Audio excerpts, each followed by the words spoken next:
एक मेरे पास रियलमी का सेट आया है,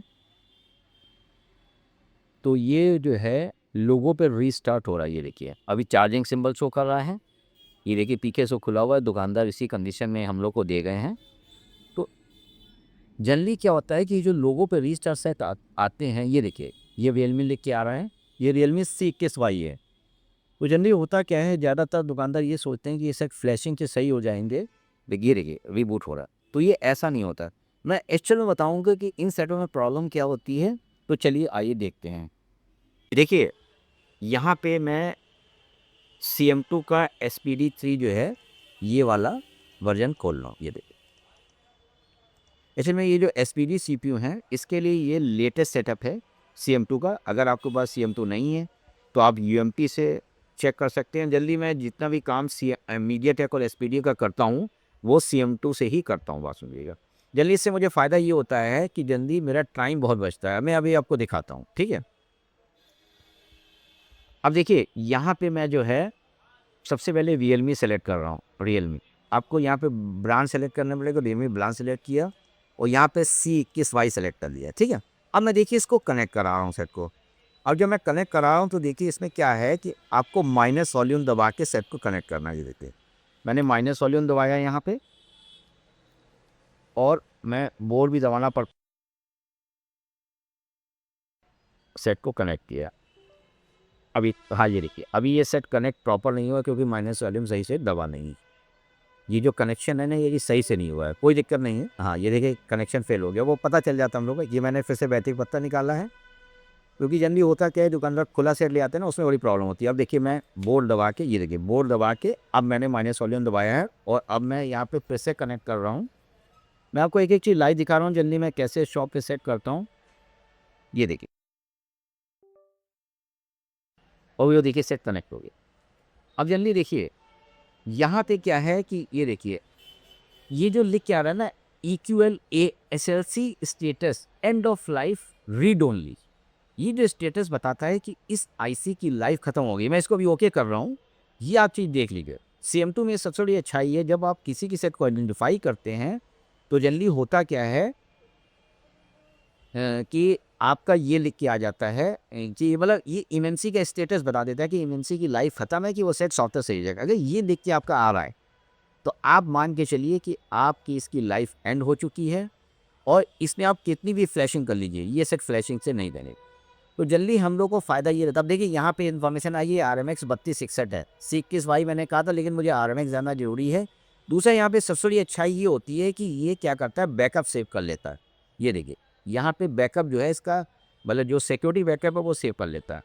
अब मुझे इसका फ़ायदा ये मिलता है कि अगर मान लीजिए मैं MMC निकाल के ZTI पर हम कनेक्ट करता हूँ, अगर कहीं पार्टीशन रीड नहीं होते हैं, कोई बैकअप रीड नहीं होता है, तो मुझे कोई प्रॉब्लम नहीं है। यहाँ से बैकअप रीड हो चुका है। क्योंकि कई बार जब हम हीट मारते हैं, इनसे निकालते हैं, तो कई बार इनसे कनेक्ट नहीं होती है प्रॉपर, लेकिन लाइट सही करने के बाद वो प्रॉपर काम करने लगती है, ठीक है।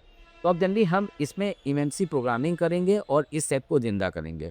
तो जनरली इन सेटों में मैं सॉफ्टवेयर नहीं करता हूँ, केवल ये चीज़ देखता हूँ इसकी इन्फॉर्मेशन जो आई है। अगर वो इन्फॉर्मेशन दिखाता है कि बैड हेल्थ है, तो मैं उसमें डायरेक्ट प्रोग्रामिंग करता हूँ। आप इस सेट में अगर फ्लैशिंग करेंगे तो ये सेट से नहीं। बहुत बार आप सोचते होंगे कि हम सेट में फ्लैशिंग कर रहे हैं उसके बाद भी सही नहीं हो रहा है। देखिए यहाँ पे क्या दिखा रहा है, ये देखिए end of life read only. अभी आईसी रीड ओनली हो चुकी है, तो इसको आपको प्रोग्रामिंग करके सही करना पड़ेगा। अगर ये आईसी सही नहीं होती तो आपको दूसरी आईसी चेंज करनी पड़ेगी। देखिए हमने फर्स्ट पार्ट में जो दिखाया था CM2 से आइडेंटिफाई करके, अब हमने इसकी इवेंसी निकाल ली है। इसको हम सबसे पहले फ्लैश 64 में कनेक्ट कर रहे हैं, तो देखते हैं क्या होता है। क्योंकि मैं आपको दिखाना चाहता हूँ कि जो CM2 की इन्फॉर्मेशन होती है वो कितनी ऑथेंटिक होती है। मैं आपको ये दिखाना चाह रहा हूँ। देखिए इस फ्लैश 64 में ये आईसी कनेक्ट नहीं हो रही है। फ्लैश 64 में ये MMC कनेक्ट नहीं हो रही है। मैंने ISP पे भी एक बार कनेक्ट करके देखा कि कुछ लोगों ने कहा ISP पे कनेक्ट करके कुछ आईसियाँ कनेक्ट हो जाती हैं। जनरली ऐसा होता नहीं है, लेकिन हम लोग कुछ सेटिंग चेंज करके देख लेते हैं वोल्टेज वगैरह। कुछ माइक्रो कंट्रोलर आईसियाँ जो है लो वोल्टेज पे कनेक्ट होती हैं, तो वो सब चेंजेस हम कर कर देख लेते हैं। यहाँ पे मैंने एक वीडियो डाला था अपने दूसरे चैनल पे, जिसमें मैंने बताया था कि अगर कुछ सेटिंग में जाके कुछ टिक हटा के हम आईसी को कनेक्ट करते हैं तो कुछ ख़राब आईसी अभी कनेक्ट हो जाती हैं। तो यहाँ मैं कुछ वोल्टेजेस कनेक्ट करके देख रहा हूँ, लेकिन ये आईसी कनेक्ट नहीं हो रही है। ये देखिए, यहाँ पे ये आईसी कनेक्ट नहीं हो रही है।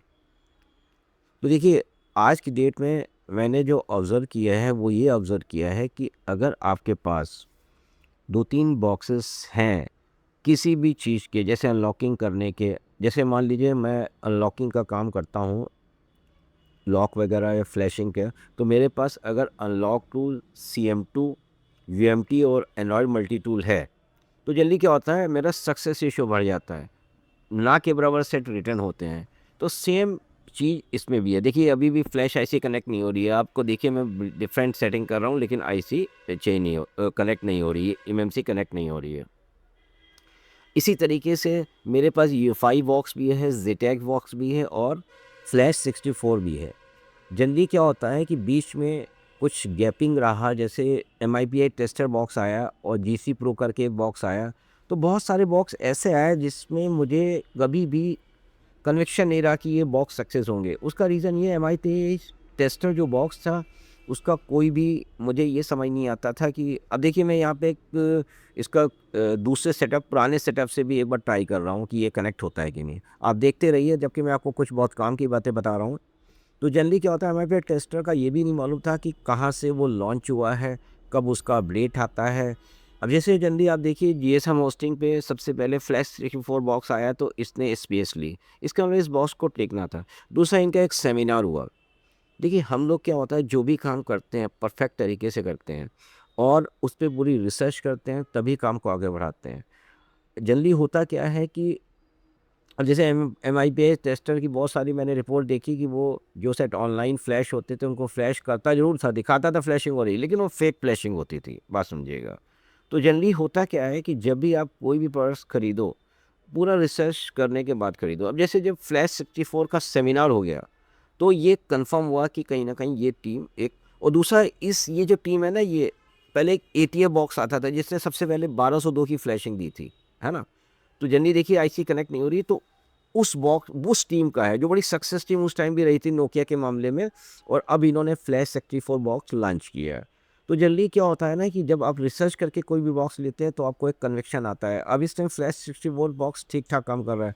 एमएमसी के मामले में पहले तो मैं नहीं कहूँगा, लेकिन यूएफएस के मामले में ठीक ठाक काम है। तो देखिए, यहाँ पे ये आईसी जो मैंने आपको CM2 से आइडेंटिफाई दिखाई थी, ये कनेक्ट नहीं हुई है। अब हम इसको देखते हैं कि क्या ये आईसी ज़ेटैग इसी ज़ेटैग में कनेक्ट हो रही है कि नहीं। तो जनरली हाँ, ये हम इसको चेक करते हैं।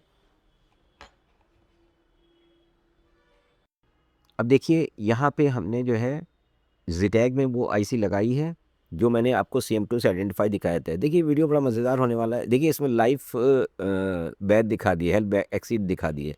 तो ये CM2 का जादू है, जिसके लिए हम लोग का टाइम बहुत बचता है। हम लोग को सेट फ्लैशिंग की ज़रूरत नहीं रहती है। जब पहले ही पता चलता है कि इस सेट में एमएमसी की हेल्थ ख़त्म हो चुकी है, लाइफ ख़त्म हो चुकी है, एंड हो चुकी है, तो हम इसको रीप्रोग्राम करें या दूसरी आईसी चेंज करें।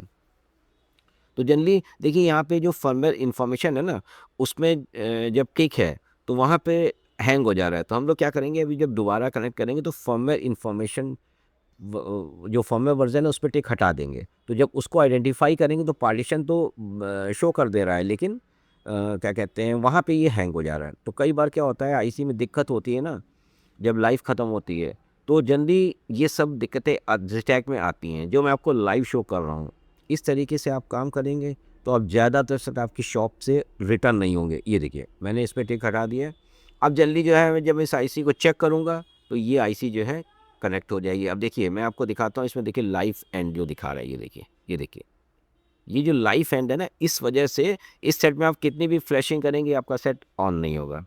तो फ्रेंड्स, जो मैंने आपको फर्स्ट पार्ट में दिखाया, उसको सेकंड में प्रूफ के साथ आपको एमएमसी बॉक्स के थ्रू दिखाया कि ये सेट मतलब जो है फ्लैश नहीं करनी चाहिए, ये बैक प्रोग्राम होते हैं। आप फ्लैश करके देख लीजिए, कोई दिक्कत वाली बात नहीं है, इससे कोई फ़र्क नहीं पड़ेगा। तो फ्रेंड्स, ये वीडियो कैसा लगा आप मुझे बताइएगा, और इस वीडियो को शेयर करिएगा, लाइक करिएगा और सब्सक्राइब करिएगा। धन्यवाद दोस्तों।